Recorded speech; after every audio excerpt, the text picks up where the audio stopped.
ఇప్పుడైతే నిద్రించి వారిలో ప్రథమ ఫలంగా క్రీస్తు మృతులో నుండి లేపబడెను. యేసుక్రీస్తట మొదటిసారి ప్రపంచంలో చనిపోయిన వ్యక్తిలో లేచాడట. ప్రైజ్ ది లార్డ్ చెప్పండి. మనుషుని ద్వారా మరణం వచ్చిన కనుక మనుషుని ద్వారా మృతుల పునరుత్థానం జరిగను. ఎవరి ద్వారా మరణం వచ్చింది? సైతాన్ ద్వారా మరణం వచ్చింది. మరి క్రీస్తు ద్వారా ఏమొచ్చింది? నిత్య జీవం వచ్చింది. దాన్నే మోక్షము అని మనం పేరు పెట్టుకుంటాం. ఈరోజు మనం నరకానికి వెళ్ళకూడదు అని అంటే యేసుక్రీస్తు అని విశ్వాసం ఉంచాలి. ప్రైజ్ ది లార్డ్, హల్లెలూయా. వచ్చే రోజుల్లో ప్రజలు ఏమంటారంటే యేసుక్రీస్తుకి నమ్మకండి అని మీకు చెప్తారు. బోల్డ్ వీడియోలు అవన్నీ టీవీలో న్యూస్లో. నువ్వు ఎవరిని కేర్ చేయక మీరు ఒక్కరిని గుర్తుపెట్టుకోండి,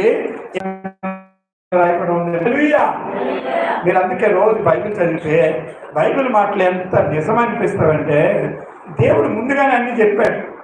ఈ భూమి